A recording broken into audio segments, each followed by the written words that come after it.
Am I the a-hole for telling my ex's friends the real reason we broke up? I'm 26 male, recently broke up with my girlfriend Lisa, 25 female, after being together for 3 years. The reason? I caught her cheating on me. A couple of weeks ago, I came home early from a work trip to surprise her, only to find another guy's jacket on the couch. When I asked her about it, she admitted she'd been seeing him for months. Obviously, I ended things immediately. She apologized but tried to downplay it, saying it didn't mean anything, and even asked if we could stay friends.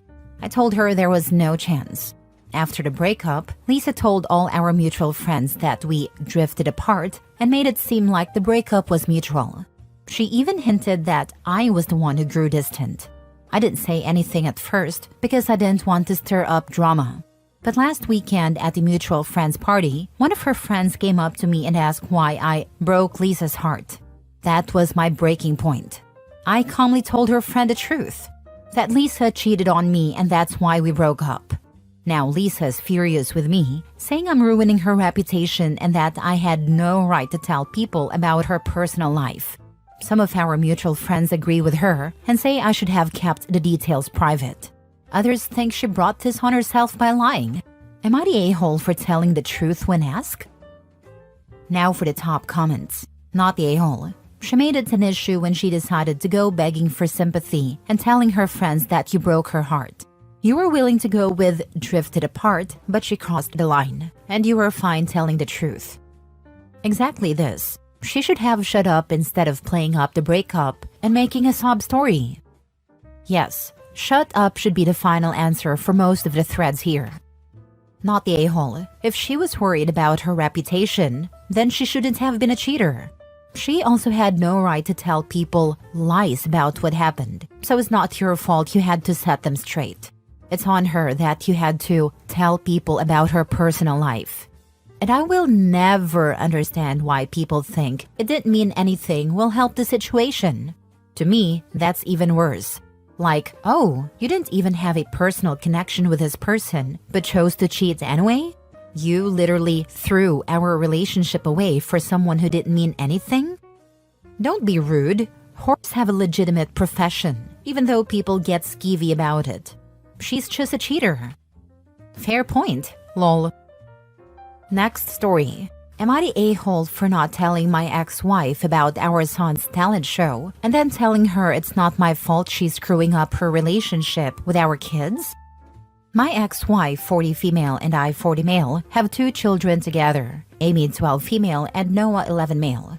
We used to be civil, even though our breakup and divorce could be described as messy. It was for the best. We got along better than a lot of divorced parents have known. We always shared custody of our children, and my ex-wife had another child soon after our marriage ended. My ex-wife remarried about 3 years after our divorce, and she and her husband have 3 children together.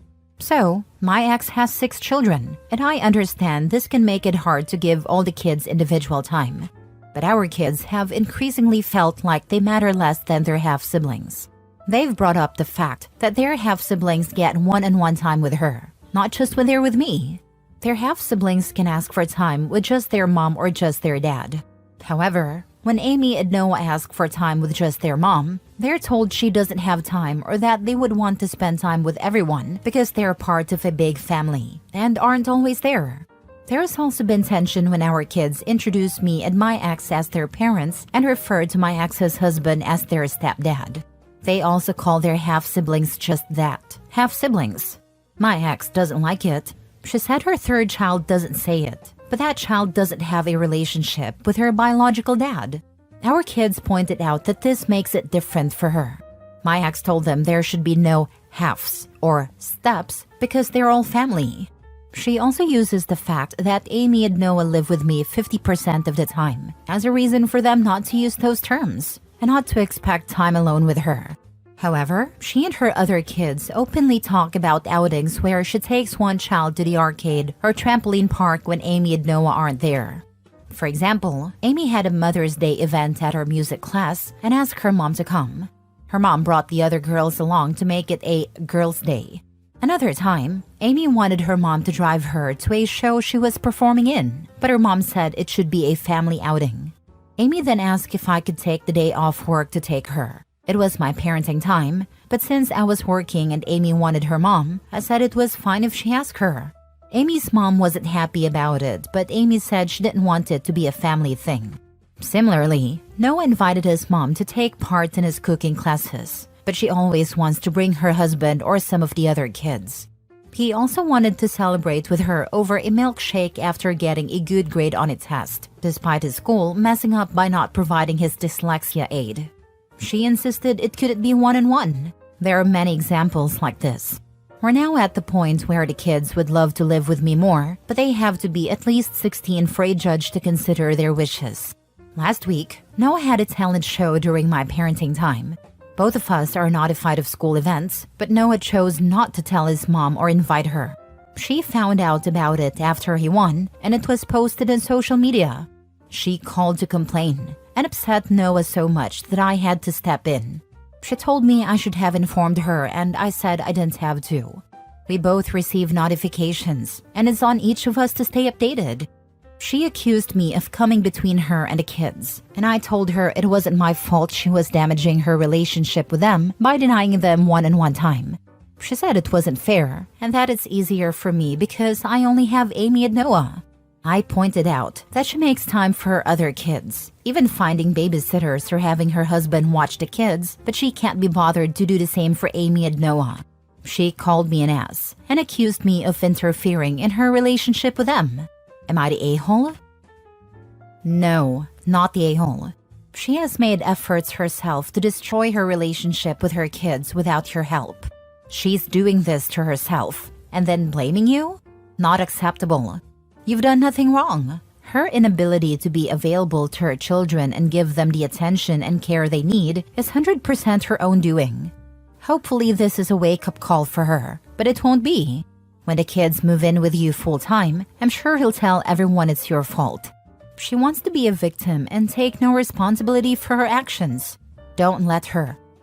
Exactly. The fact that she's upset with him instead of reflecting on why her kids are pulling away speaks volumes. Opie is not sabotaging their relationship, she is. If she genuinely wants to repair things, she needs to prioritize Amy and Noah instead of making excuses or blaming Opie. Not the a-hole. Props to you for being there for your children, mate. One word of advice, nothing will come out of arguing with her. You should have just told her that you both get notified by the school and that's how you knew. Then ask if she isn't following notifications about the kids, as they could be extremely important. You two broke up. It's not your job to remind her of events. Luckily for you, the kids are on your side anyway. It's not your duty to make sure she's in the loop. If she's not following up, that's on her. You're already doing more than enough for your kids. Next story. Am I the a-hole for becoming a stay-at-home parent when I did not support my ex being stay-at-home? I, 33 male, share a 3-year-old son with my ex, 29 female. We broke up before our son was born. One of the reasons we broke up was her insistence on being a stay-at-home parent until our child reached school age, at least. Obviously, she needed to stay home for the months after the birth to recover. But once she had recovered, I did not support her continuing not to work. I did not want a relationship where she was financially dependent on me. We also disagreed on concepts like gender roles within the family. We had both been rather progressive, but after getting pregnant, she started expounding a lot more traditional views. In any case, our son was born and we co-parent. We have 50-50 custody, but I make more than my ex, so I pay health insurance, child care, and child support. Tragically, a year after my son was born, my mother was killed in an accident involving a semi-truck. My twin brother, who is a family law/divorce attorney, had one of his law school classmates look into the accident. It turned out that the semi-driver was over the federally allowed hours to drive. As you can imagine, this really affected my perspective on things. We ended up receiving a substantial settlement. I decided to take a step back from my career. I'm an accountant, and I signed a freelance contract with my firm that gives me the flexibility to spend as much time with my son as I want. I still pay for insurance, childcare, and child support. Note, The settlement has no impact on my child support. Trust me, I have had the best family law firm in the state look into it. On my time, I usually keep my son with me, and we spend a day together going to the park, museums, library, etc. My ex has expressed her frustrations at my hypocrisy.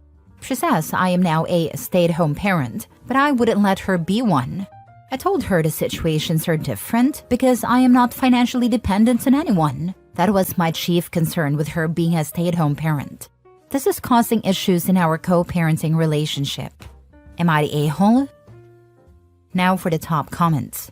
You are not a stay-at-home parent. You are employed on a flexible contract that allows you to be fully present with your son during your custody time. What's the issue here? Also, she is welcome to establish the same setup. For example, she could flex her workload to the times she doesn't have physical custody. That is not your issue to solve. Not the a-hole. I can definitely understand her frustration and jealousy. You're living the life she wanted, being able to stay home though you're still working. But that doesn't make you an a-hole. You're doing what's best for you and your child. She shouldn't be taking her frustration out on you. While I get it, it's not fair to you, and it's a completely different situation. You didn't want another dependent, which is understandable. She's definitely the a-hole here, not the a-hole. Disagree. OP is still working and has to deal with the premature loss of his mother in tragic circumstances. His ex just wanted to not work. She's twisting the narrative to fit her sour grapes. There's no way you don't see why your ex is upset. You're living the parenting dream she wanted. Yeah, he is not the a-hole, but the way he talks about stay-at-home parents is kind of dismissive, especially as she just wanted to stay at home until the kid was in school and they seemingly had the money. Low-key getting the vibe he implied she was a mooch or something, hence her anger. Next story. Am I the a-hole for not selling my car even though my fiancé refuses to sit in the front seat because my ex sat there? Hi everyone, I'm 27 male engaged to my fiancé 26 female. And while we're preparing for our wedding, something recently came up that's left me confused and conflicted. I want to know if I'm in the wrong here or if her reaction is unreasonable. Here's the issue.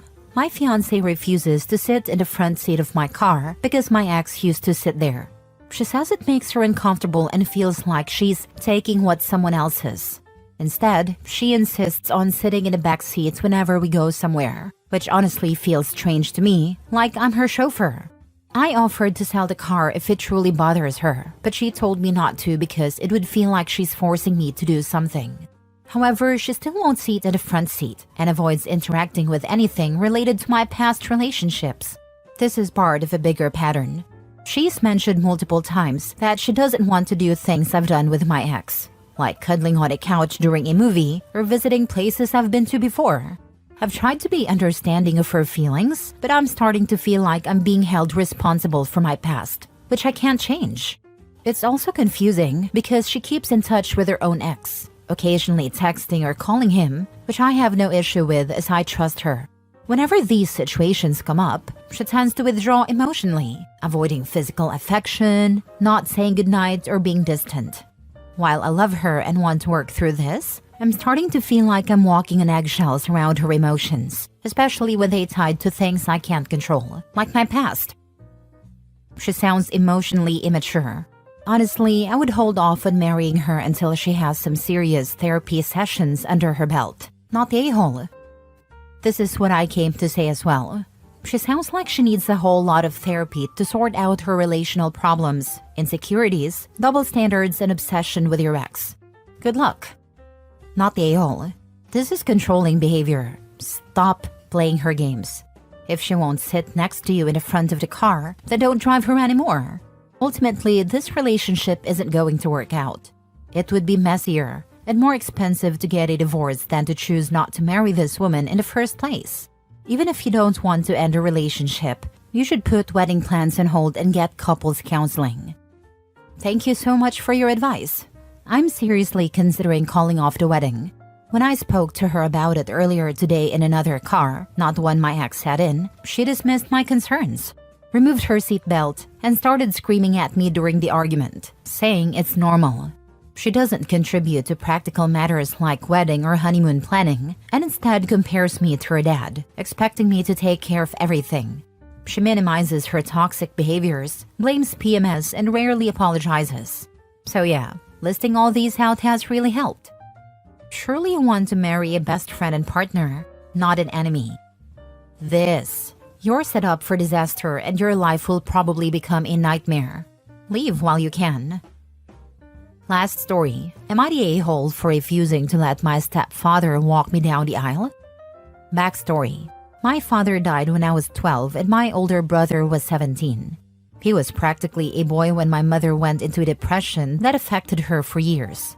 My brother stepped in and took care of us. He helped out around the house and helped me with school while my mother was getting treatment. He basically became my father figure. I didn't want him to grow up so fast, but I was just a little girl who had just been orphaned.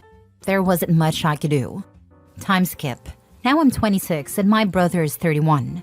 My mother got better years later and met a guy named Adam who seems really nice, but he can't have children biologically. That's why his wife separated from him years ago. The problem is, I'm getting married in 2 months, and my stepfather insists on walking me down the aisle because it would be the only chance he has to do something like that. However, I really want my brother to walk me down the aisle because no one deserves this more than him. Now half of my family's on my side, and the other half says I should go with my stepfather because my brother would look aesthetically weird next to me since we're close in age. What do? Tell everyone to go F themselves? Lose the chance to have my brother walk me down the aisle? I don't know how to talk to my mother because she isn't very mentally stable anymore. Possible relevant info. Mom 55, stepdad 55, and they've been together since I was 20. The weirdness of telling an adult you didn't even know as a kid that you want them to be a centerpiece of your wedding day is, weird. Really weird. Like you've only known this dude for a few years. That would be aesthetically weird. This is just some weird boundary stomping. I have taken your thoughts and feelings into consideration. I will be continuing with having my brother, who acted as a father to me in my formative years, walk me down the aisle. I look forward to enjoying the day and consider this conversation closed. And then shut it down. Anytime it's brought up, hand up, walk away, or don't respond to the text. Because this is just weird behavior. Not the a-hole. Honestly, it's just uncomfortable. I don't hate him or anything, but he can't idolize me as the daughter he couldn't have. That will just make things worse for everybody. I'm not trying to create drama. I'm sad. I just want everyone celebrating. I've put a lot of effort into my wedding, partly because I want to start fresh and build a family after everything that happened. But nobody besides my fiancé seems to understand that.